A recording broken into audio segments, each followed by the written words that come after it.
Boa noite, pessoal. Começa agora mais um Léo Estopa ao vivo. Queria agradecer a todos vocês pelas participações. Meu cabelo pulou para cima, coisa estranho isso aqui. Às vezes é importante. Bom, aqui tá ao contrário. Mas fica esse chifre aqui aparecendo, não tem problema não.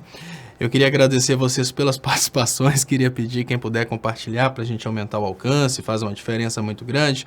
Imagino eu que hoje está transmitindo também pelo Facebook, então você que está participando aí pelo Facebook, por favor, compartilhe também por aí para a gente aumentar o alcance. Desculpa, pessoal. Hoje foi aquele dia que eu tive que acordar às 6 da manhã para fazer telhado. Tô todo queimado, soldando telhado. Então, de vez em quando eu vou abrir a boca aqui, mas eu peço desculpas. Deixa eu agradecer aqui os primeiros comentários da noite. Elizabeth Oliveira, boa noite, Léo. Boa noite para todos e todas. Luiz Ramos, boa noite, Léo. Lula livre, urgente já. Rejane Maria Sevenhago. Boa noite, volta PT, hashtag volta PT tá bombando, né? Hashtag Lula livre, Lula inocente, Regina Bastos, noite. Kátia Rocha, boa noite, gente. Rita Nascimento também traz hashtag volta PT. Deixa eu passar pro lado de cá. M. Stone, um salve da Manaus para toda a turma daqui. Abração, pessoal de Manaus. Atma, mulher top esperando você, Léo, São Carlos, São Paulo. Então, abração pro pessoal de São Carlos. Kátia Rocha, Limeira, São Paulo. Kátia Rocha, prima. Sou Rocha também, Kátia. Hamilton Fraga, boa noite, Léo. Eunápolis, Bahia. Boa noite, Hamilton. Fátima Xavier, boa noite, Léo e todos presentes. Elza Rodrigues. Boa noite, Astolfo Dutra, Minas Gerais. Volta PT. Então, muito obrigado a todos vocês pelos comentários, pelas participações. Quem puder compartilhar para aumentar o alcance, isso faz uma diferença muito grande. Hoje eu quero falar com vocês especialmente sobre essa questão de quem será que está mantendo o Lula preso. Será que realmente o Lula é preso somente da direita? Porque eu estou tendo uma percepção um pouco diferente da prisão do ex-presidente Lula. E me parece que a prisão do ex-presidente Lula, ela tem um pouco a ver com algumas partes da esquerda também, mas vamos falar isso durante, né, vamos esperar a live crescer um pouquinho mais para a gente falar sobre isso, que eu considero uma coisa muito importante. E eu queria falar com vocês sobre, antes de entrar diretamente, né, nos temas principais, eu queria falar com vocês sobre um tema que eu considero muito importante, obviamente. Apesar de não ser né, esse tema, né, que eu pretendo entrar nele mais tarde, que é sobre estratégias de criação de cortina de fumaça, estratégias de ganho de popularidade, estratégias de mitação. Essas mitações, elas acabam criando condições para que determinados políticos consigam se manter em foco dentro de seus grupos de apoio e também através dessas estratégias de imitação esses políticos conseguem criar aí oba-obas gigantescos e esconderem coisas mais importantes. Eu vou trazer para vocês só na página principal do Brasil 247 quantas vezes a postura do governo da cidade do Rio de Janeiro, do prefeito do Rio de Janeiro, em bloquear os livros da Bienal, os livros que tem uma cena, uma foto LGBT, quantas vezes isso apareceu e de quais formas isso apareceu no 247. Veja bem, né, a gente tem uma notícia falando que o ministro Marco Aurélio ironiza Crivella. Quem sabe ele recolhe as TVs também. Né? Isso porque, olha, se tem um canal que tem o seu horário de pornografia, esse canal é a Record. Né? Assim, bom, para as pessoas que não sabem do que eu estou falando, desculpa, eu nem contextualizei. O que está acontecendo é que o Crivella proibiu que um livro que tem uma cena de um beijo entre dois homens fosse comercializado. Ele já perdeu na justiça, mas o que eu estou chamando a atenção aqui é a respeito da exposição que esse assunto acabou dando na mídia. Veja bem, tem essa parte aqui do Marco Aurélio, Tem aqui, ó, vereadores do PSOL vão ao Ministério Público do Rio contra a censura de Crivella na Bienal do Livro. Mais uma matéria aqui. Comunidade LGBTQ está aqui para ficar, diz ilustrador de HQ censurado por Crivella. Tem mais uma aqui. Liminar do TJ impede Crivella de apreender obras na Bienal. Tem mais uma aqui, ó, que é a que todo mundo está comentando. Felipe Neto compra 14 mil livros com o tema LGBT para distribuir na Bienal. Né? E temos também, obviamente, uma coisa que foi falada aqui, que é a questão da música do ex, comparando Lula e Bolsonaro. Não Lula a Bolsonaro, comparando os dois, né? A diferença dos dois.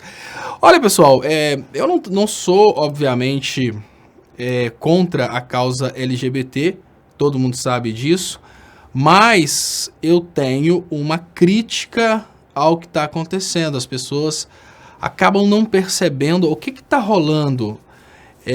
Na verdade, vejam bem, o Crivella, ele toma uma atitude bizarríssima quando a gente presta atenção, quando a gente observa essa atitude para os dias de hoje. Qualquer pessoa que tenha um pouquinho de consciência, ainda que essa pessoa não seja necessariamente gay, assim, ainda que essa pessoa não seja da comunidade LGBT de uma forma direta, essa pessoa que tem respeito ao próximo, ela considera isso uma coisa absurda. Lógico, isso é natural.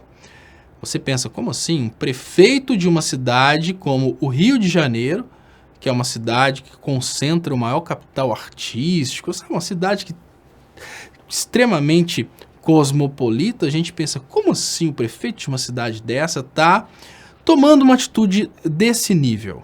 A primeira pergunta que a gente se faz é essa. E a gente tenta entender, será que esse cara é louco? Não, ele não é louco. Isso é uma estratégia, pessoal. Quando ele toma uma atitude bizarra como essa, ele consolida ainda mais a sua força dentro do fanatismo religioso. Essa atitude, que obviamente é uma atitude que cria uma certa ojeriza somente na comunidade afetada. Olha que interessante.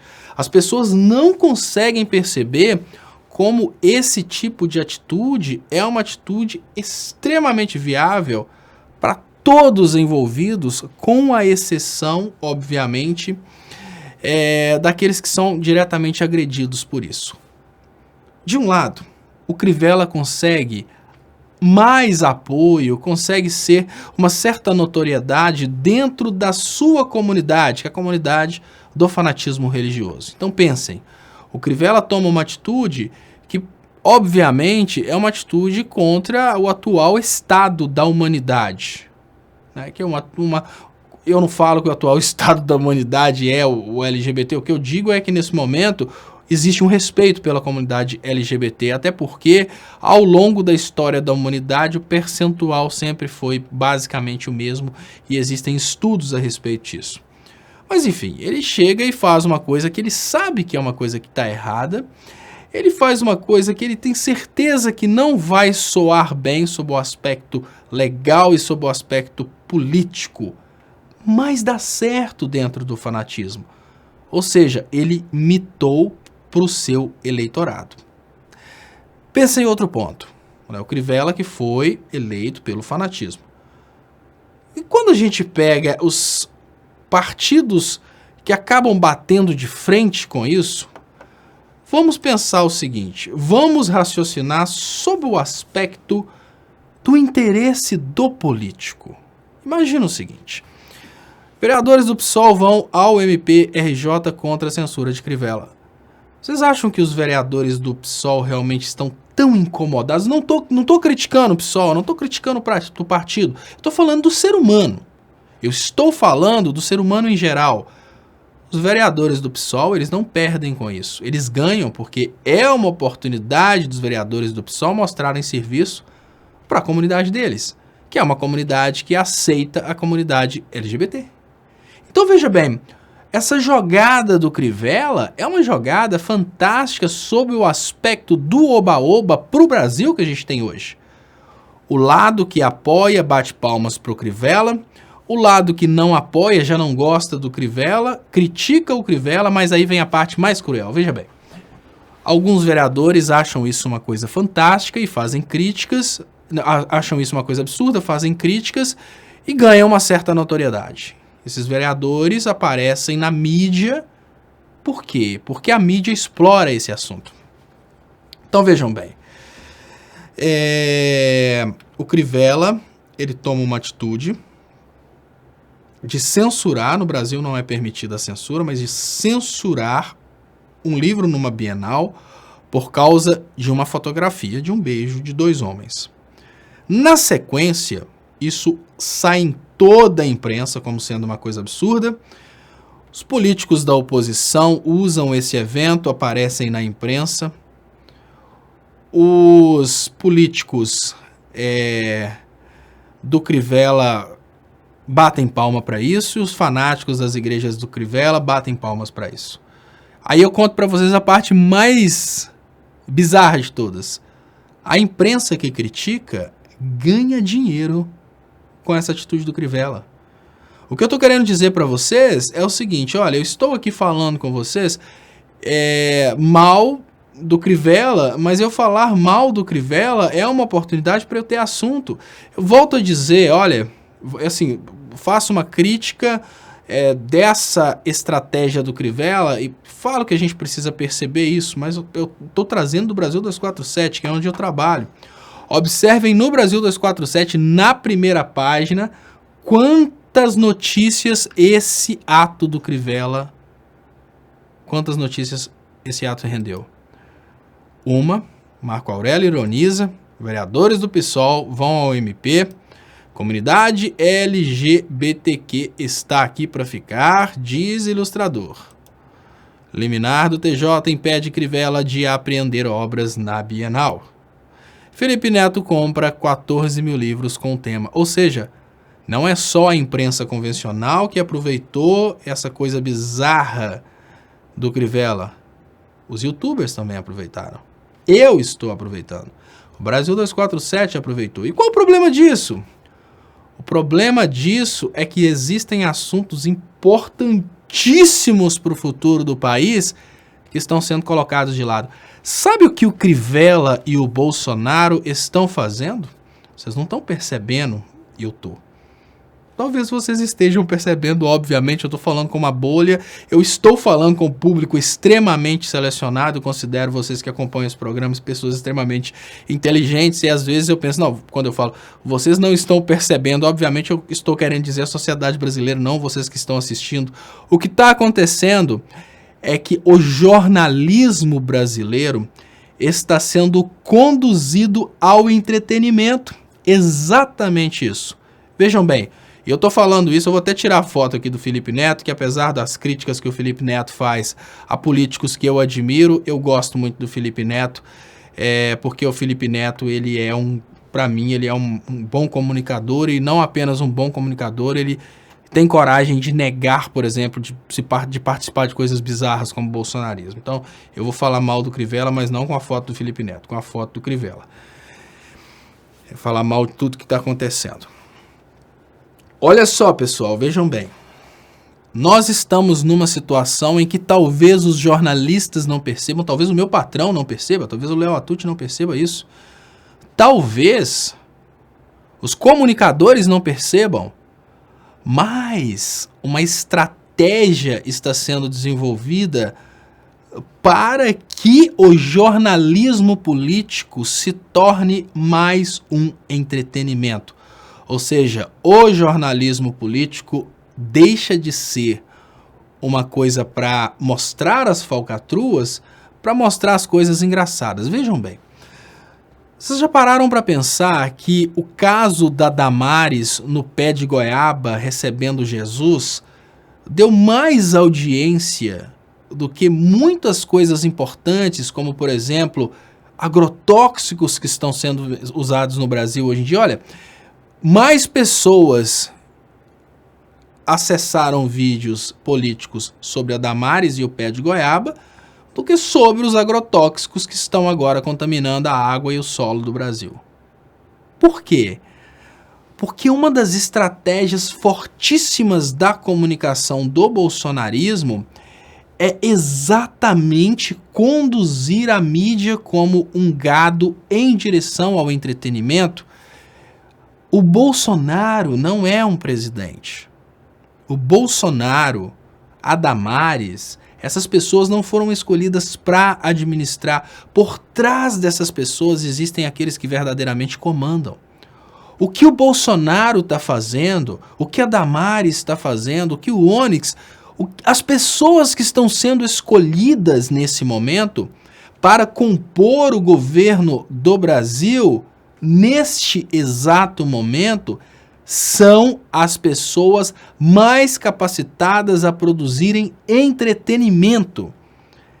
E isso é uma coisa muito importante para ser observada, porque veja bem, imagina o seguinte, como que as notícias... Eu vou abrir aqui para mostrar para vocês os maiores nomes da comunicação jovem no YouTube. E quando eu falo comunicação jovem, eu incluo até as pessoas de idade mais avançada, mas que também são jovens porque têm uma cabeça jovem, sabem comunicar com jovem. Mas antes eu quero conversar com a Regina Mazzi e agradecer. Ela diz, você é muito inteligente e destrincha tudo espetacularmente bem. Muito obrigado, Regina Mas, pelo superchat, pelo carinho, pela mensagem. Eu queria agradecer muito vocês e eu queria agradecer as pessoas que fizeram depósitos para me ajudar no pagamento das contas do dia a dia.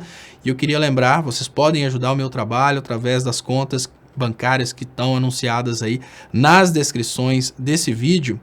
Então, quem puder me dar uma ajuda, pode ser de qualquer valor. Eu queria agradecer, inclusive, queria agradecer de coração. Tiveram pessoas que fizeram transferências de R$5 e eu falo, olha, pessoal, esse, né, junta 5 aqui, 5 aqui, 5 aqui, dá uma conta de luz, por exemplo, e eu consigo pagar a conta de luz do programa que eu faço. Então, qualquer valor ajuda demais. Eu queria agradecer, Cláudia Santos fala, Samuel Borelli é inteligente como você. Muito obrigado a Cláudia e muito obrigado ao Samuel por ter assumido essa guerra do nosso lado. Mas eu vou aproveitar que ela falou do Samuel Borelli e vou falar com vocês como que aos poucos a esquerda está sendo conduzida por essa estratégia e vou começar pelo Samuel Borelli, porque eu não falo da esquerda criticando os colegas, eu falo de uma situação que todos nós estamos vivendo. Então vamos lá, Samuel Borelli. Escrevi errado, Borelli, tá aqui. Quando a gente vem aqui no Samuel Borelli, que eu coloquei em primeiro lugar exatamente porque foi o que a colega escreveu, olha que interessante, parabéns ao Samuel Borelli, né? O Samuel Borelli conseguiu a questão aí para ser membro, né? Que eu tô falando que o YouTube me persegue, então parabéns, Samuel, por ter conseguido. Depois passa o segredo aí, como que você fez para conseguir ter membros. E olha só que interessante, eu não estou criticando, eu gostaria de dizer que eu faço a mesma coisa, mas eu estou mostrando como nós estamos caindo numa ratoeira, tá? Então, Samuel, se você assistir, eu não estou criticando e gostaria de dizer que isso é o que eu faço, é que todos nós fazemos, mas o que eu estou querendo alertar é o seguinte, nós estamos aos poucos caindo em uma ratoeira. Todas as notícias que a gente passa ultimamente são notícias que acabam gerando um certo entretenimento. É um certo show, vocês já repararam isso? Aí deixa eu ver se eu vou até tentar ver, deixa eu ver como é que eu faço para ser membro aqui. Pessoal, então quem puder ajudar o canal do Samuel Borelli, que o canal do Samuel Borelli já pode ter membro, quem puder ajudar, vamos dar uma força aí pro canal dele. Né, deixa eu ver se eu... Bom, eu não tô com cartão aqui agora, depois eu vou virar membro do canal do Samuel Borelli. Mas enfim, quem puder ajudar faz uma diferença muito grande. É um jovem que poderia ter ido pro lado errado e ficou do nosso lado. Mas enfim, o que eu tô querendo dizer? Quando você olha as matérias que nós estamos postando, deixa eu dar um pulinho aqui agora, que eu fui lá no Samuel e mostrei para vocês algumas matérias que trazem aquela ideia de sensacionalismo. Aqui vocês estão vendo que no meu top, olha que interessante, quando eu abro o YouTube, aqui no meu recomendados, eu tenho Bita, por causa da Luísa, que fica escutando as musiquinhas do Bita, e depois eu tenho Reforma, porque a Jennifer fica só assistindo coisas de reforma. Deixa eu agradecer os superchats aqui, eu volto para mostrar para vocês como estamos caindo nessa ratoeira.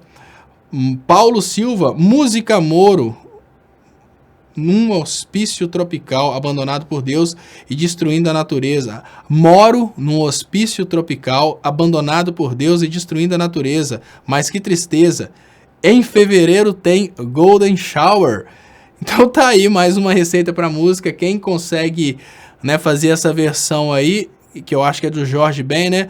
Moro num hospício tropical, abandonado por Deus, destruindo a natureza. Mas que tristeza, em fevereiro tem Golden Shower. Então, quem tiver aí a mega voz para gravar, vale a pena sim, porque ficou legal. Vitória Pompeu, muito obrigado. FHC junto com tudo isso. Sim, FHC é patrono de tudo isso, Vitória. FHC é tudo isso. Então, pessoal, voltando, né? Eu vou falar com vocês um pouco mais sobre como estamos aos poucos caindo nessa armadilha. Eu vou em outro grande comunicador, grande parceiro que eu admiro também, Aquias Santarém. Vamos lá no Aquias, né? Deixa eu ver se eu consigo entrar aqui no canal Aquias Santarém, Critica Brasil.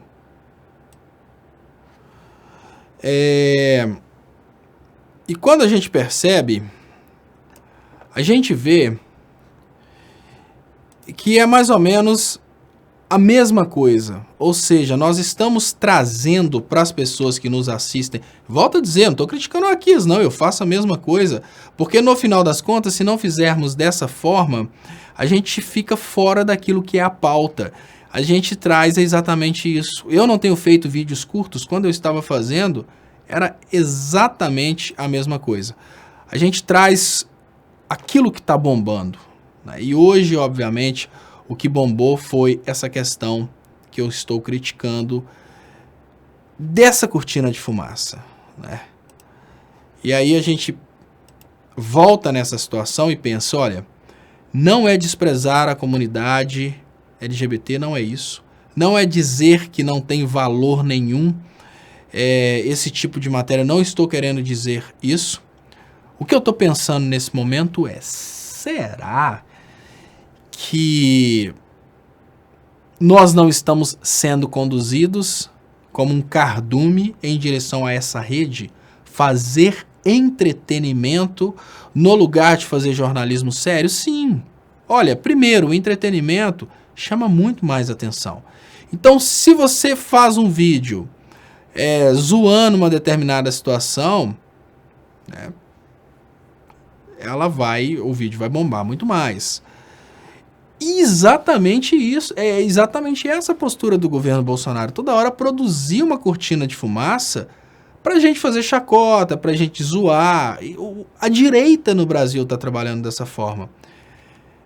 E assim, dessa forma, a gente não consegue levar o mais importante, que é a orientação. A gente não consegue. E o Tony Conceição acha que é diferente. Ele acha que a gente dá ibope pro Moro. E nem é, tá, Tony Conceição? Olha só. Não é o que você está pensando. Não é que a gente dá ibope pro Moro. Deixa eu agradecer aqui. Léo, Jane Machado. Léo, o que o Moro quer indo na PPF em Curitiba? Tenho medo pelo Lula. Olha, eu acho que o Moro está articulando provavelmente uma forma de desobedecer uma eventual decisão do STF a respeito da liberdade do Lula. E a Lair Padovani, estopa, nem a esquerda quer fazer mais políticas ao povão. Exatamente. Exatamente, o povão está se sentindo muito rico a ponto de não precisar da esquerda, né? Eu não sei, viu, Jane? Tá aí uma grande dúvida, e o assunto dessa live hoje é exatamente isso. A quem interessa a prisão do ex-presidente Lula? E o Tony Conceição, vocês só dão ibope para o Moro e o JB, eles agradecem. Não é assim não, Tony Conceição. O que acontece é bem diferente. Você imagina que nós estamos aqui dando ibope ao Moro e ao Bolsonaro, mas é o contrário. Moro, Bolsonaro estão todos trabalhando para uma estrutura de poder que consegue criar entretenimento para desviar o foco do trabalho dos jornalistas políticos. Toda hora os caras criam uma coisa muito bizarra, ou muito engraçada, ou muito absurda. Quando saiu a história da Damares e o pé de goiaba, eu falei, olha, isso é uma condução do jornalismo em direção ao entretenimento. Todos os dias eles fazem uma coisa bizarra, fala da mulher do Macron, aí todo mundo vai naquela direção. Não que não seja importante criticar uma bizarrice dessa do Bolsonaro. É lógico que é importante criticar isso. Mas enquanto a gente está criticando o que o Bolsonaro falou da mulher do Macron, uma estatal importante está sendo vendida. Olha, o Bolsonaro decidiu desativar todas as atividades da Petrobras no Nordeste. Enquanto isso, a gente fala da bizarrice de falar mal da mulher do Macron. Enquanto isso, a gente fala da bizarrice do prefeito do Rio de Janeiro em relação ao livro LGBT. Quer dizer que essas coisas não são importantes? Claro que são importantes. Mas essas coisas só existem para desviar o foco de outras coisas que são mais importantes. Realmente, não estou desmerecendo a comunidade LGBT. Eu só estou chamando a atenção sobre a importância da Petrobras e a insignificância desse ato para a comunidade LGBT. O Bolsonaro vai destruir a Petrobras, destruir mesmo. E o ato do Crivella, ele não significa nada para a comunidade LGBT, porque o Crivella representa o contrário. É mais ou menos assim, olha, o ato do Bolsonaro para a comunidade LGBT já é esperado como sendo um ato bizarro. Agora, o ato de um presidente da República contra a Petrobras não é uma coisa esperada. Então, estão desviando o foco do que está acontecendo, que é realmente relevante para toda a sociedade, para coisas que acabam puxando a atenção de todo mundo, e porque puxam a atenção de todo mundo, essas coisas acabam chamando a atenção dos jornalistas e conduzindo a pauta. Uma coisa muito bizarra. Olha, hoje nós temos aqui, né, eu estou vendo nos últimos minutos no Twitter, a gente tem, né, em terceiro lugar o Felipe Neto, provavelmente por causa do Felipe Neto a respeito dessa questão. Há uma hora atrás o Felipe Neto estava em primeiro lugar. A gente tem a hashtag VoltaPT em segundo lugar há uma hora atrás e em primeiro lugar há 2 horas atrás. E nessa situação, eu posso dizer para vocês, não que a hashtag VoltaPT não seja importante, mas o que a gente está fazendo para mostrar para o Brasil como a Petrobras está sendo vendida? O que a gente está fazendo para mostrar para o Brasil que o Sérgio Moro nunca foi a favor do Brasil, sempre foi a favor do fim das nossas empresas? E aí entro no tema sobre a quem interessa a prisão do ex-presidente Lula. Doris Durgante. Tô indignada com a vaga dada ao filho da Zambelli. Isso né? E a Doris pergunta se ninguém vai entrar com mandato de segurança contra isso. O que tu achas, Estopa? Doris, eu falei sobre isso naquele dia que isso aconteceu e eu até chamei a atenção. Olha, hoje é uma vaga num colégio militar. Amanhã todos os deputados vão começar a fazer o mesmo, só que nas universidades federais. Então, pessoas comuns, esqueçam o vestibular de medicina, porque as vagas serão todas dos filhos de deputados e senadores. E se faltar filho de deputado e senador federal, vai ter filho de deputado estadual. Então, as universidades federais agora elas podem até continuar como sendo universidades exclusivas para a utilização aí de figurões como deputados e senadores. Por quê? O Brasil aceitou o primeiro. Da mesma forma como o PT aceitou a queda da Dilma, que agora tem que aceitar tudo que vem, o Brasil aceitou essa situação da Carla Zambelli. E agora, isso vai simplesmente se multiplicar. E aceitem. Eu não diria que é melhor já ir se acostumando, mas podem aceitar, porque a gente está aceitando uma ou outra atrocidade e essas atrocidades tornam-se regra. É muito mais fácil os deputados aceitarem o que a Carla Zambelli fez para que eles possam fazer também, e se isso chega no Poder Judiciário, o Poder Judiciário aceitar para que eles possam fazer também. É isso que aconteceu no Brasil. nós tivemos um acordo das elites para governarem conforme os interesses exclusivos das elites. E é o que está acontecendo.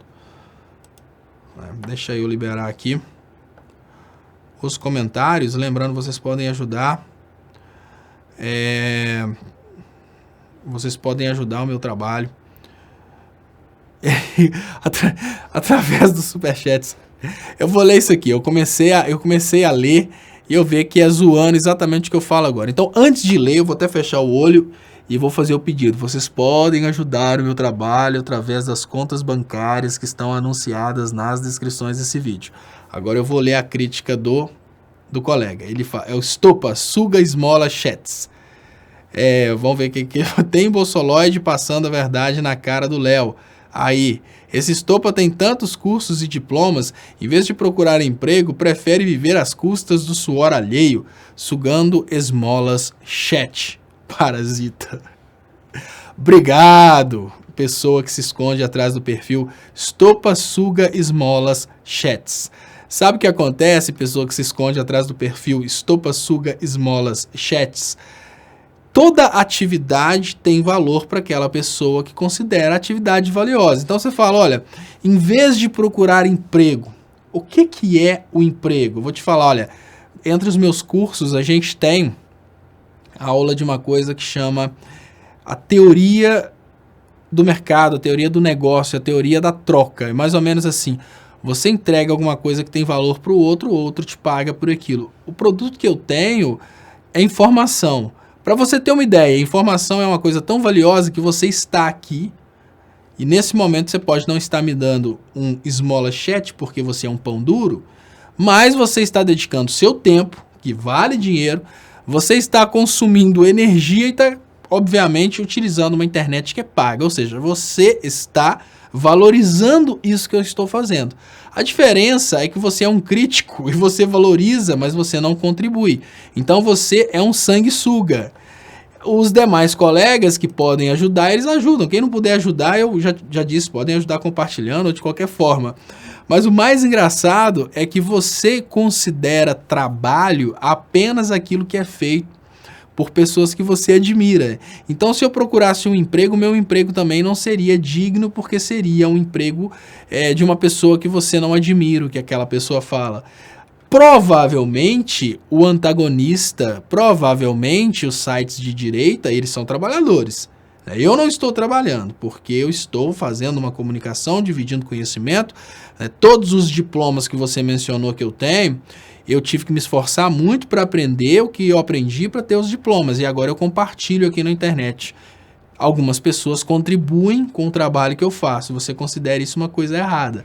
Mas você usufrui do conhecimento que eu tenho, paga a sua internet, paga a sua eletricidade, dedica seu tempo, mas acha errado contribuir. Então, deve ter alguma coisa errada com você, de não considerar o meu trabalho, sendo que você é uma das pessoas que desfruta do meu trabalho. Mas enfim, vá lá que seja. Muito obrigado, Júlio César Ribeiro Pereira. Com Mourão ficaremos sem as palhaçadas fumaçadas?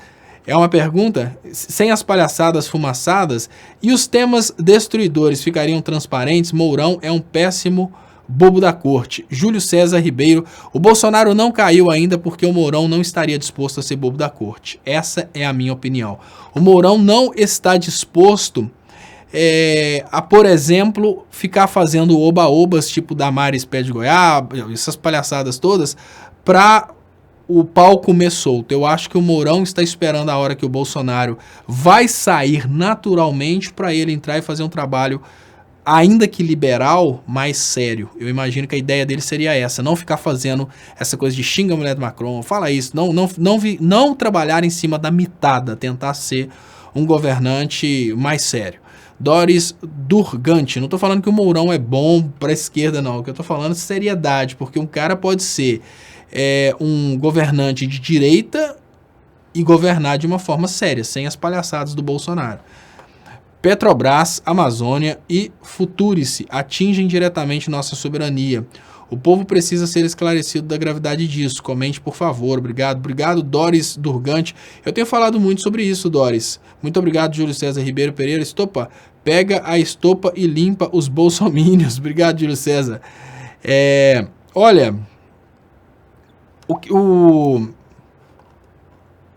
a Doris falou sobre a questão do atingimento. Sim, e olha, e não é só uma soberania sobre o aspecto estrito, não, mas soberania de forma geral, porque olha, hoje nós tínhamos um certo controle sobre, por exemplo, o valor do frete dentro do Brasil, porque o frete poderia ser controlado através de uma interferência no valor do diesel. Então imagine que sem um controle sobre a produção do diesel, o Brasil passa a não ter soberania energética, ele passa a depender de outros países para fazerem esse beneficiamento do diesel. Então é uma coisa extremamente complexa, sem contar essa questão da Amazônia, a soberania de um local para você ter fonte de energia. Da mesma forma que o petróleo é muito importante, minerais nucleares que estão na Amazônia são muito importantes, tanto para os Estados Unidos quanto para o Brasil. E essa entrega, isso está sendo uma coisa absurda, mas infelizmente, né, é o que acontece quando um país não tem nenhum tipo de conhecimento político. Recaval Marduk, muito obrigado. Léo, voltando ao Palocci, ele fala, mas continua preso. Delação não é para soltar. Recaval Marduk.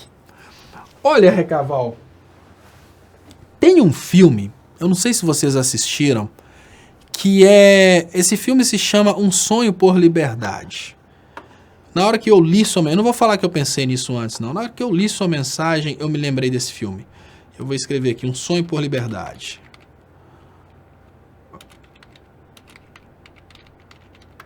Ou talvez seja um sonho de liberdade. Veja bem, eu vou falar com vocês rapidamente qual que é a ideia do filme. Esse rapaz, ele é preso injustamente e dentro da cadeia ele sonha com a liberdade dele. Então ele a todo momento ele tem uma oportunidade assim de, sei lá, de provar a inocência dele, mas sempre acontece alguma coisa lá dentro da cadeia que o diretor do presídio não quer que ele prove a inocência, porque ele se tornou útil dentro daquele sistema. Entenderam? Esse sonho por liberdade, ele me lembra muito a história do Palocci por causa da utilidade do Palocci para o que está acontecendo. No sonho por liberdade, o prisioneiro, que foi preso injustamente, ele é um banqueiro e por isso ele tem uma capacidade muito grande de soluções contábeis, então ele trabalha para as pessoas do presídio para fazer desvio de dinheiro, para fazer essas coisas, né, para fazer um trabalho do PSDB. E por isso ele foi condenado a ficar preso pro resto da vida, porque eles não queriam tirá-lo de lá pelo que ele sabia, por quanto ele era útil. E tem um determinado momento que uma pessoa lá tinha condições de depor a favor dele, provar a inocência dele, e essa pessoa é inclusive assassinada pelo diretor do presídio, porque eles não queriam que ele saísse, obviamente, porque por quanto ele sabia e por quanto ele era útil. E uma coisa interessante nessa comparação dessa questão do sonho por liberdade, o sonho de liberdade com a questão do Palocci é o seguinte: o Palocci, ele faz as delações que causam o maior impacto. Vocês já repararam que é só o Palocci falar qualquer coisa que uma turma de bolsominions aparece falando: ah, o Palocci. Eu acho que o Palocci se condenou à prisão perpétua achando que ele seria liberto com uma grande performance. Então o que aconteceu é o seguinte: o Palocci foi tão bom ator na interpretação do roteiro do Ministério Público Federal, o Ministério Público Federal criou a delação, o Palocci foi tão fantástico na interpretação dessa delação que o Ministério Público acabou pensando: a gente não pode libertar esse cara, vamos deixar esse cara aqui e vamos deixar ele falando todas as delações que a gente quiser. Então o que eu penso nesse momento é isso: o Palocci, por causa do impacto da delação dele, por causa do resultado da delação dele, por causa do transtorno causado pelas delações dele, ele acabou ficando preso para poder produzir mais delações. Então agora, todas as vezes que o Ministério Público precisar de baquear a esquerda, por exemplo, sai mais um vazamento. Esse vazamento começa a balançar bastante a Lava Jato, mas a Lava Jato precisa de uma cortina de fumaça, nova delação do Palocci. Olha, Palocci, dessa vez você vai sair. Agora você vai falar isso, isso, isso. Mas eu não saí na outra. Não, mas dessa vez você vai sair. Fala aí pra nós. Aí chega o Palocci, faz uma nova delação, aí fala tudo que os procuradores querem para eles tentarem criar uma super notícia para esconder o que tá acontecendo e não sai de novo. Então, assistam a esse filme. Um Sonho de Liberdade. Vocês vão ver como que quando um prisioneiro torna-se útil, fica praticamente impossível imaginar a possibilidade desse prisioneiro ser liberto. Eu acho que o Palocci acabou prisioneiro da sua performance como Del ator, né, que é o ator que interpreta o roteiro escrito pelo Ministério Público Federal. Deixa eu agradecer Lindalva Pinheiro, muito obrigado. Cíntia Maria, deixa eu agradecer aqui. Léo, concordo a quem interessa a prisão do Lula. Você tem um e-mail? Resposta ao nosso amigo. Isso não é esmola, cara. Boa informação no Brasil, nesses tempos, é mais valiosa que ouro. Acordem. Muito obrigado, Cíntia Maria. Cíntia, pode mandar a melhor forma de você mandar para mim uma mensagem, porque eu tenho um e-mail, mas eu não consigo acompanhar, são muitas mensagens que chegam aí. O que acontece é que as pessoas pegaram meu e-mail, jogaram meu e-mail naqueles lugares lá de spam, aí vão chegando spam, eu não tenho condições de controlar, eu não consigo acompanhar e-mail. Mas no Facebook existem pessoas que me ajudam a acompanhar as mensagens, Cíntia, você pode me mandar a mensagem lá. Mas se mesmo assim você quiser mandar por e-mail, é leonardoestopa@gmail.com. Mas é muita mensagem, eu realmente não consigo acompanhar. Lindalva Pinheiro. Deixa eu agradecer Lindalva Pinheiro do lado de cá. Essa criatura que fala dos chats deve contribuir com parte do seu salário para o Bispo Macedo e o Crivella. Lindalva Pinheiro. Existe, né? Esses caras fazem isso o seguinte. Isso é uma forma. O que acontece com pessoas igual esse rapaz aqui é que eles acham. O problema do ser humano pouco desenvolvido intelectualmente, não é pouco desenvolvido, a maioria do ser humano, isso é inclusive uma teoria do Freud que chama-se projeção. O ser humano acaba vendo o mundo de acordo com a cabeça dele. Por exemplo, nós da esquerda, nós tivemos um problema sério.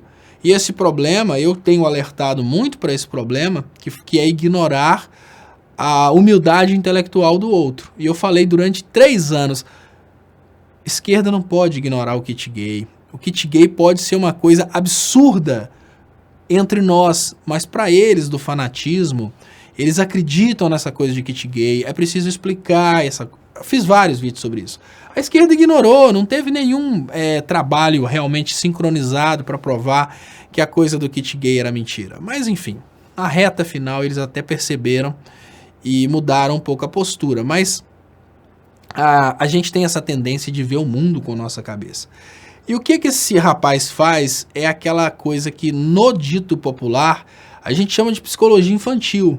É uma pessoa que tem ainda a capacidade intelectual, né? A capacidade intelectual, nem digo dessa forma, tem muita gente inteligente no ensino fundamental, mas é o amadurecimento do ensino fundamental. Da pessoa que fala, ele é mulherzinha, ele é isso, e faz essas coisas com a seguinte intenção. Ele vai escrever isso, né? Deixa eu ler para vocês aqui, por exemplo, ele escreve para o Marcelo Borges. Quer mais previsões que o Estopa já soltou nas lives? Em qual dessas você acreditou? Diz aí. Isso é ou não é falácias furadas para manter a audiência esperançosa? E eu sou, sem dúvidas, da esquerda, o cara que tem mais previsões desesperançosas. Mas enfim, ele acha que na hora que ele escreve essas coisas, ele vai convencer quem ajuda a parar de ajudar. Ele acha que ele vai ser o esclarecedor.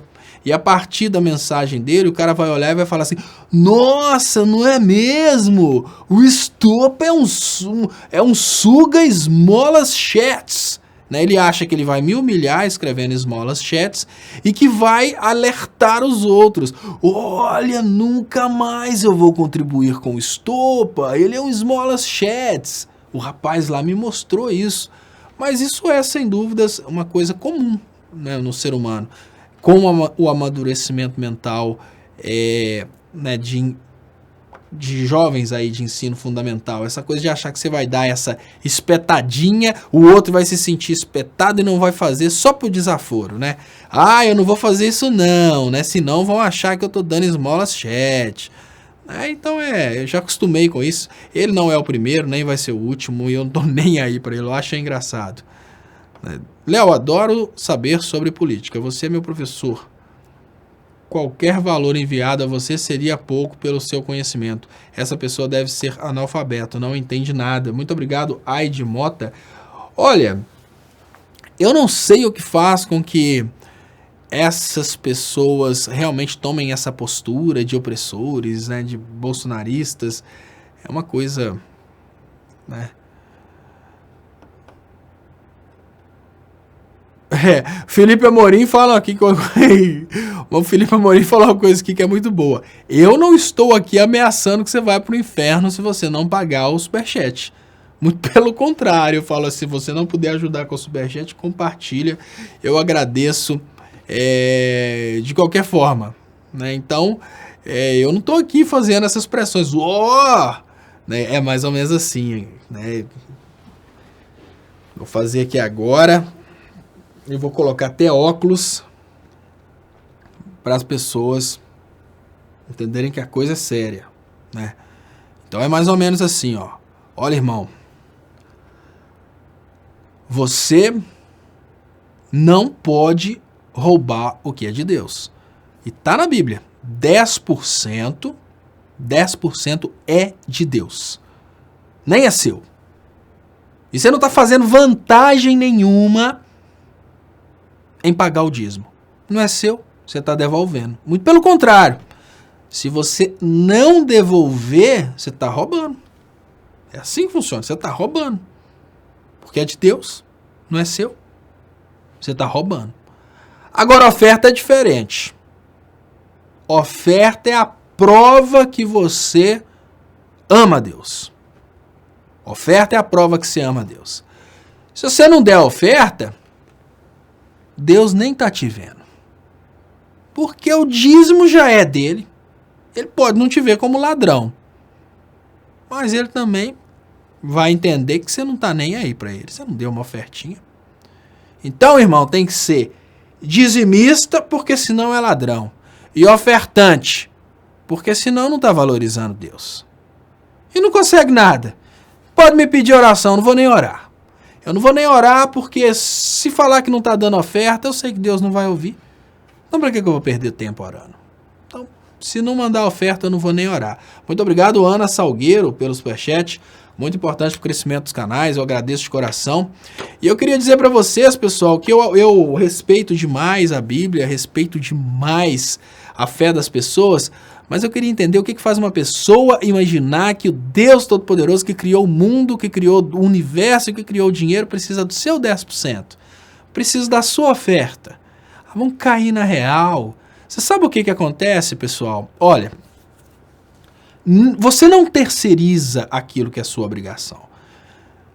Jesus deixou uma mensagem e uma obrigação, né? Ide. Ele não falou pagai para que vá. Ide e pregai o evangelho para toda criatura viva. Ou seja, a responsabilidade de fazer a obra de evangelização é do cristão. Mas é mais assim, mais ou menos assim. O povo, ele aprendeu que ele pode resolver tudo com dinheiro. E o pastor aproveita disso. O povo aprendeu a seguinte coisa, olha. Eu posso resolver todos os meus problemas pagando. Então, para que eu vou precisar de usar o meu tempo para ir e pregar o evangelho para todas as criaturas vivas da terra, se eu posso dar o 10% do meu dinheiro e o pastor faz isso? Eu dou uma oferta e o pastor faz isso. Aí os pastores lavam a égua porque é uma tendência natural. Sabe o que acontece? Olha, se você é evangélico e você dá dízimo, se você é evangélico e você dá oferta, eu vou te falar uma coisa. Adianta você pagar alguém para fazer caminhada para você? Adianta você pagar alguém para fazer regime para você? Se você tiver sem tempo, você vai pagar alguém para cagar ou para comer por você? Não, porque determinadas coisas são personalíssimas. Não adianta você pagar outra pessoa para fazer. Então para de pagar o dízimo, assume seu papel de cristão e vá pregar o evangelho. Dedica 10% do seu tempo para pregar o evangelho e para divulgar a palavra de Deus. E não acha você que você vai pegar o seu dinheiro e vai entregar para o pastor, e isso vai substituir a sua obrigação de pregar o evangelho. A mensagem que Jesus, na nova aliança, deixou é essa. Muito obrigado, Doris Durgante. Léo, diz para ele que ele está desatualizado, não é esmola, chat, é bolsa chat. Muito obrigado, Doris Durgante. Então tá aí, né, bolsa chat, você pode ajudar. Cadê o super opressor aqui? Ele fala estopa, suga, esmola, chat. Ana Paula, Paz de Paula, por que Moro segue popular?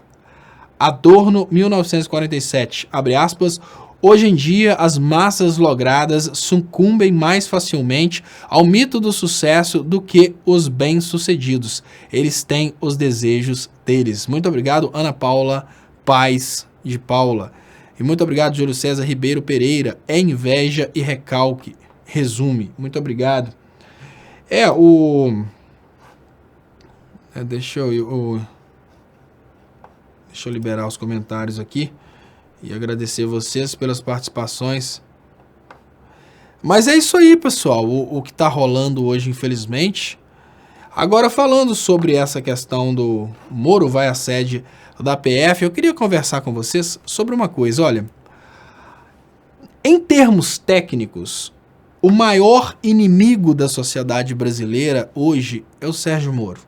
O Sérgio Moro foi responsável pelo desemprego que a gente vive hoje. O Sérgio Moro é o responsável pela confusão que o Brasil está vivendo. O cara é responsável por uma dopagem eleitoral. O cara é responsável por prender ilegalmente a pessoa que seria eleito presidente da República. Podemos dizer que a desgraça econômica que a gente vive hoje é culpa desse cara. E mesmo assim, o Sérgio Moro continua com uma grande popularidade. Eu tenho uma crítica a fazer a respeito da forma como nós estamos criticando Sérgio Moro e a Lava Jato.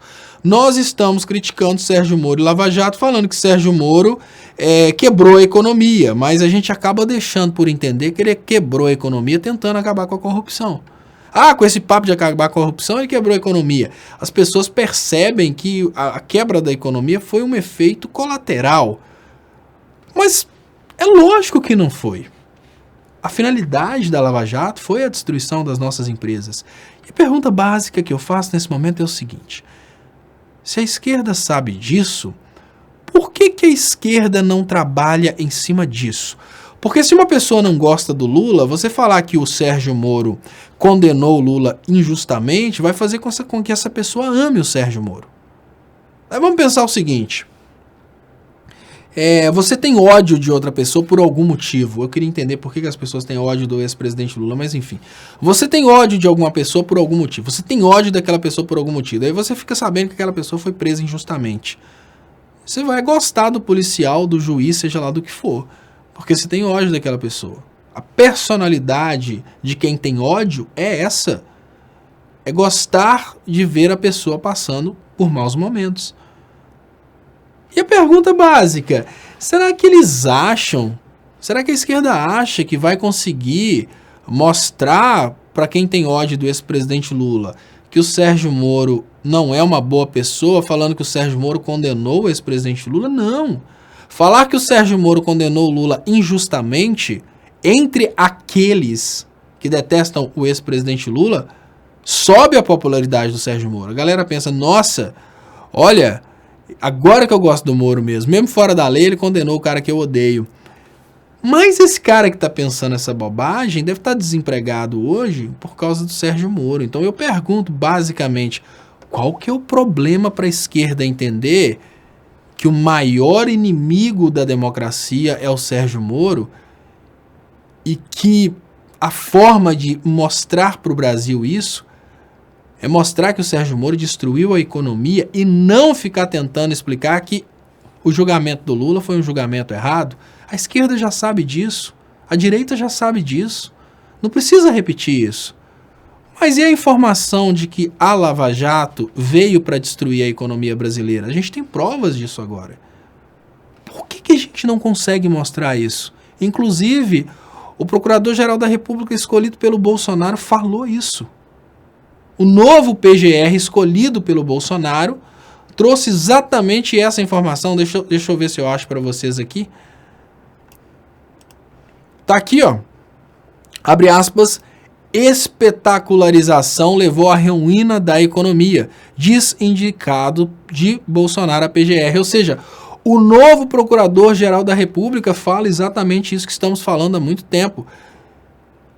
E agora, basicamente, por que a esquerda não está trabalhando em cima disso para mostrar como o Bolsonaro destruiu a economia brasileira? Porque a esquerda... Bolsonaro não, Sérgio Moro, né? Obviamente Bolsonaro fazendo parte. Por que a esquerda não está trabalhando para mostrar como a Lava Jato e o Sérgio Moro vieram para destruir a economia brasileira? Parece que tem grande parte da esquerda que está gostando da prisão do ex-presidente Lula.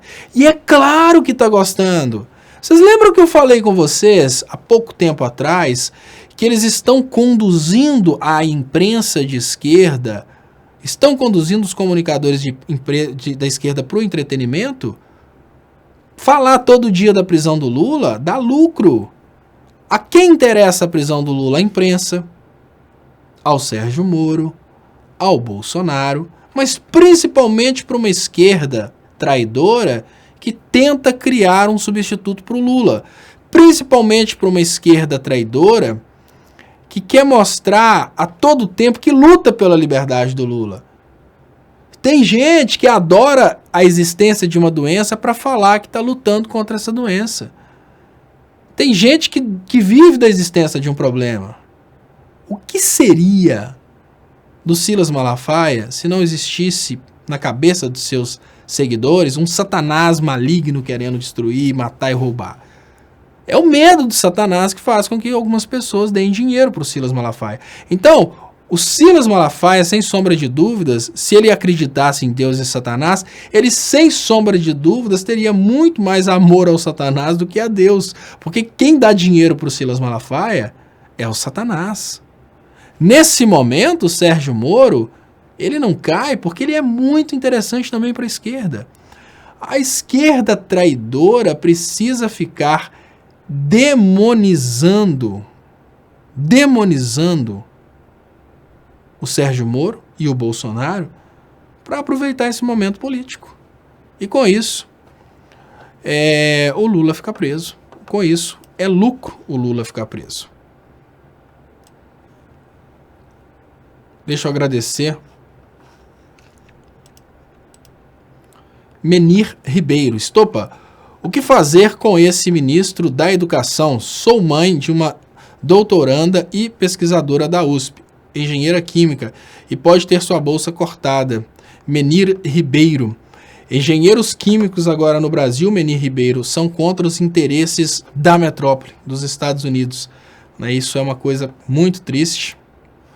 Obviamente nós todos ficamos tristes com isso, mas o que a gente pode fazer é um trabalho de luta para tentar mostrar para a sociedade o que significa essas pessoas no poder, né? Gente, como é uma coisa bizarra o que está acontecendo hoje, né? E deixa eu só trazer aqui para o Manuel, né? Que parece que o Manuel entendeu errado. Ele me compara com o Wellington Calazans do Duplo Expresso. Não, Manuel Chaves. A diferença básica é o seguinte. Eu falo que existe uma esquerda traidora que está desfrutando de tudo isso. O Wellington Calazans falou que o Paulo Pimenta, que é um dos maiores batalhadores, que é exatamente o contrário do que eu estou falando nesse momento, e o Vadir Damos, que também era um batalhador pela liberdade do Lula, seriam isso. E não é isso. Não são essas pessoas. Não é um Paulo Pimenta, não é um Vadir, não é uma Gleice. É lógico que não. Vocês sabem que não é. Tem partidos aí de esquerda cebolinha, esquerda caviar. Vocês sabem que eu não estou falando dos grandes nomes do PT que estão lutando por Lula livre. Todo mundo sabe disso. Todo mundo sabe que tem partidos que estão tentando até substituir o PT, e todo mundo sabe que tem traidor dentro do PT. Claro que tem. E o detalhe é, enquanto o Lula estiver preso, ficar nessa bandeira de Lula livre, mas de uma forma mentirosa, Paulo Pimenta não. O cara que o Wellington Calazans falou mal, Paulo Pimenta é o contrário. O Paulo Pimenta se preocupa mais com a liberdade do Lula do que com a carreira de deputado dele, é o contrário. Então, assim, você entendeu completamente errado, Manuel Chaves. Eu não estou aqui criticando os grandes líderes do PT que estão lutando por isso, não. Eu estou criticando principalmente, obviamente tem traidores dentro do PT, mas principalmente pessoas de esquerda, entre aspas, de outros partidos, que estão tentando desesperadamente substituir o ex-presidente Lula ou desfrutar da prisão do ex-presidente Lula como sendo bandeira política. Então, enfim, vamos cair na real que isso está rolando, né, mas eu não sou... eu não sou esse camarada aqui que vai ficar necessariamente conspirando contra os mais imperiais da esquerda. Muito obrigado, RDB Palpites. Fala, Léo, me dê uma explicação convincente sobre por que você não acredita em alguns pastores para eu mostrar aos meus pais amanhã. Eles são evangélicos. Olha, RDB Palpites, eu não vou te dar uma explicação convincente porque não existe uma forma de uma pessoa explicar um evangélico que o pastor está errado. Eu não vou conseguir isso, mas eu sei quem consegue. Eu vou te explicar. Eu tentar convencer um evangélico... Olha, se um camarada já se fanatizou pelo pastor, é bem difícil um outro ser humano tirar ele do pastor. Mas tem algo muito mais poderoso que o ser humano que consegue. Eu vou te ensinar como é que você vai fazer. Você vai virar qualquer pessoa aí que quiser tentar resgatar um fanático, eu vou falar com vocês isso. Você vai falar que ou você teve um sonho, ou você teve uma visão, mas fala sério. Fala, olha, eu tive um sonho de te dar um recado. Aí a pessoa, como assim? Não, olha, eu não sei de nada, eu só tive um sonho que eu tenho que te dar um recado. Aí você vira pro fanático e fala, no sonho Deus me pedia para falar para você ler um evangelho pedindo a orientação do Espírito Santo. O segredo é esse, RDB Palpites. Porque o que acontece, RDB Palpites? Os pastores, a maioria deles e não todos, esses pastores estão constantemente usando frases da Bíblia para endossarem as coisas que eles querem. Se você convencer seus pais a lerem um evangelho do início ao fim, eles vão falar, não, mas eu já li, a gente faz estudo bíblico na igreja e tal, não. Olha, eu tive uma ordem de falar com você para ler um evangelho do início ao fim, porque um evangelho é uma história, ele conta tem início, meio e fim. Um evangelho do início ao fim pedindo orientação pro Espírito Santo sem mais ninguém. Não é no estudo bíblico, não é com o pastor orientando, não é nada disso. É um evangelho do início ao fim, sem ninguém no meio, só o Espírito Santo orientando. Aí você tira o cara do pastor, porque ali o cara vai ver críticas a tudo aquilo que os pastores fazem. Jesus veio exatamente para que não existissem esses falsos pastores que a gente tem hoje. Então, se todos os fiéis do Silas Malafaia lessem a Bíblia, lessem um evangelho, Silas Malafaia ia perder os fiéis. Não ficar pobre não, tem dinheiro para ficar rico pro resto da vida. Mas se as pessoas dessas igrejas de fanatização lessem um evangelho do início ao fim, elas obviamente deixariam de seguir esses pastores. Não precisa de usar um super argumento de que não, porque o pastor... Não! Está na própria Bíblia, é ler o evangelho. O pastor que se coloca como sendo aquele intermediário entre o homem e Deus, ele se coloca como sendo o mais sabido, capaz de pegar o que está na Bíblia e explicar para as pessoas, ele é exatamente aquilo que Jesus veio para poder combater, o doutor da lei, né? O fariseu, o doutor que sabe sobre as escrituras, o curador da palavra de Deus.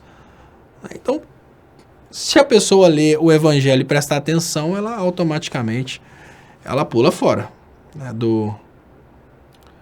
ela pula fora desse pastor, mas tem que conseguir convencer a pessoa a ler um evangelho do início ao fim. Não é fácil, porque olha, Se você conversar com 90% dos pastores da Universal, eles nunca leram um evangelho do início ao fim.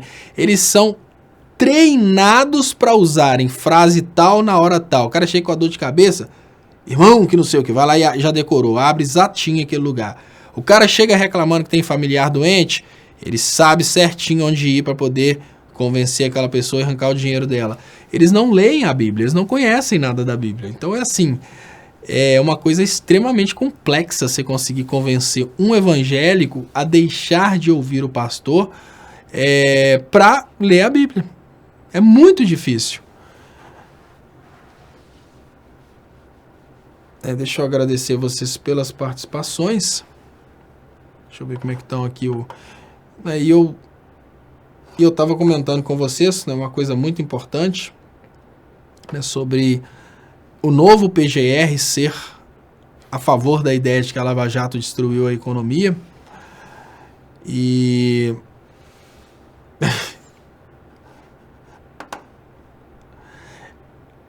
aí, olha só, né, ainda há pouco eu falava sobre essa questão de que o jogo de comunicação do bolsonarismo dá muito certo. Olha o que fala o Evandro Silva.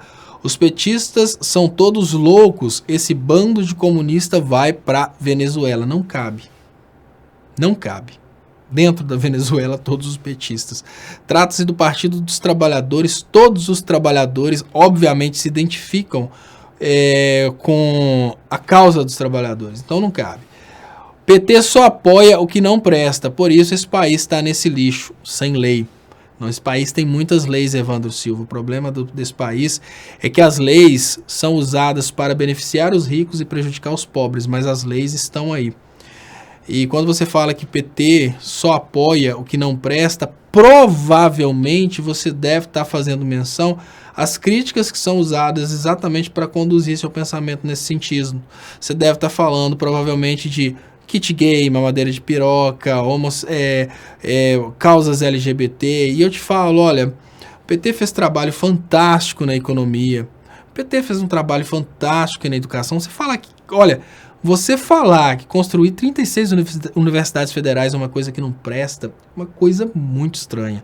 Você falar que multiplicar o PIB brasileiro por 5 é levar o salário mínimo de $75 para $300, é uma coisa que não presta, é muito, mas muito estranho. Isso aí, dentro de vários projetos, como por exemplo Minha Casa Minha Vida, dá oportunidade para um cidadão que não tem condições de comprar uma casa de uma forma convencional, ele vai ter condições de comprar através de um projeto do governo. Cara, você falar que isso não presta é uma coisa muito estranha mesmo. Então, eu aproveito o Edvando Silva para mostrar para vocês, é isso aí que nós temos hoje dentro do Brasil. São pessoas que conseguem reduzir um trabalho de um partido que foi eleito 4 vezes. Vejam bem, os caras conseguem reduzir um trabalho de um partido que foi eleito 4 vezes, um partido que multiplicou o PIB brasileiro por 5, um partido que conseguiu, assim, o Lula saiu com 87% de aprovação. O partido conseguiu tirar 40 milhões de pessoas da miséria. O partido conseguiu, assim, construir 36 universidades federais, investimento fantástico no Brasil, a ponto de encontrar a maior reserva de petróleo encontrada nos últimos anos. E o cara consegue resumir todo o trabalho de 12 anos desse partido, 12 anos de trabalho, a um kit gay, que nunca foi implementado e ele não faz nem ideia do que é o projeto, há uma madeira de piroca que só saiu na campanha do Bolsonaro, e a defesa das causas LGBT. Provavelmente ele fala que o PT só apoia coisa que não presta, porque o PT deve ser, assim, porque o PT é a favor do direito dos homossexuais terem um casamento, por exemplo. Então, se resumir, imagina o seguinte, imagina um partido composto por milhares de políticos trabalhando todos os dias, produzindo leis, produzindo várias coisas. E você conseguir imaginar que a única coisa que esse partido fez são as coisas relacionadas ao sexo, né? Kit gay, mamadeira de piroca e causas LGBT, a homossexualidade. Cara, Evandro, é muito absurdo o que você está fazendo. Eu te diria? Eu daria uma dica básica aqui, coisas que as pessoas não conhecem, que eu tive a oportunidade de conhecer. Procurem sobre o projeto Mulheres 1000, para vocês terem uma ideia de como que o PT foi a fundo nisso de educação. Eu vou ler, tá, Recaval Marduk, seu superchat, agradeço de coração, vou ler daqui a pouquinho. Só para vocês terem uma ideia de como que o PT foi a fundo com essa coisa de educação, tem uma região do Brasil onde os maridos são muito ciumentos. Aí o PT pensou, olha, como que eu vou fazer para levar indústrias para essa região? Porque lá é muito difícil, como que eu vou educar as pessoas? Então o PT criou escolas exclusivas para mulheres, onde as professoras são mulheres e etc.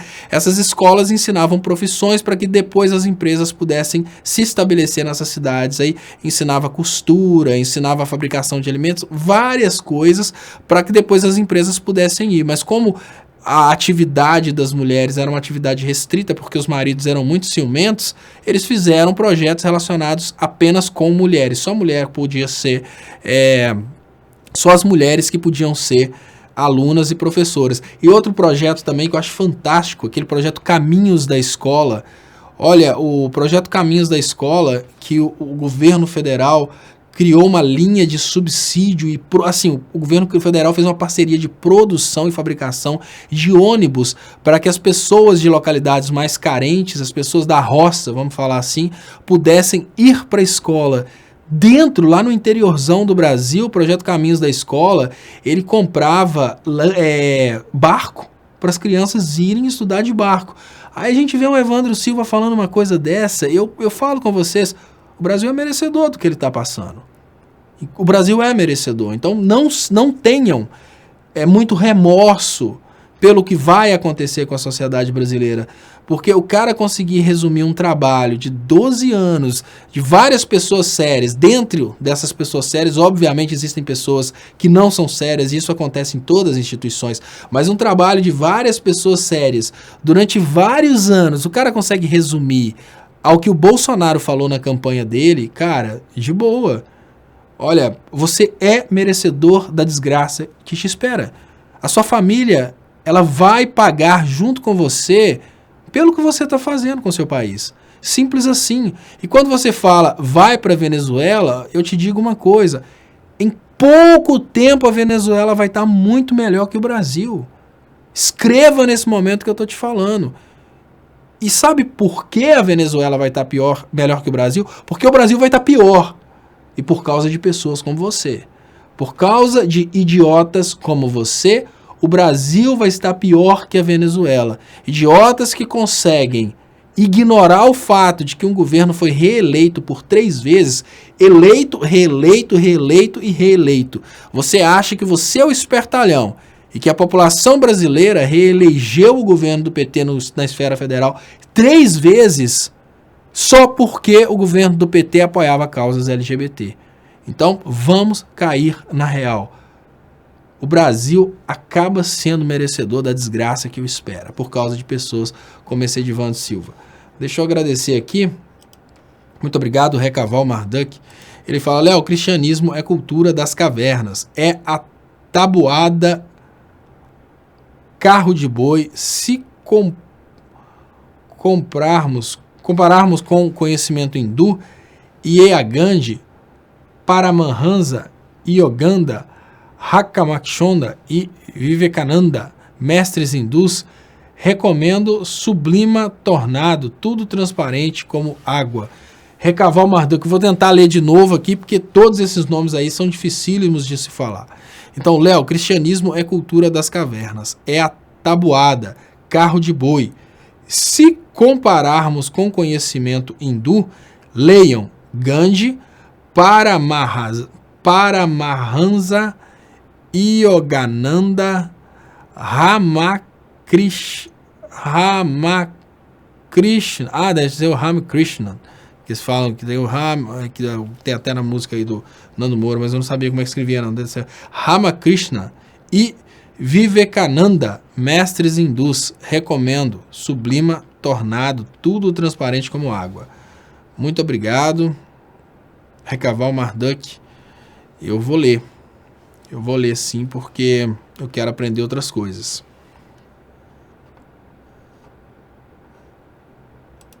Deixa eu liberar aqui.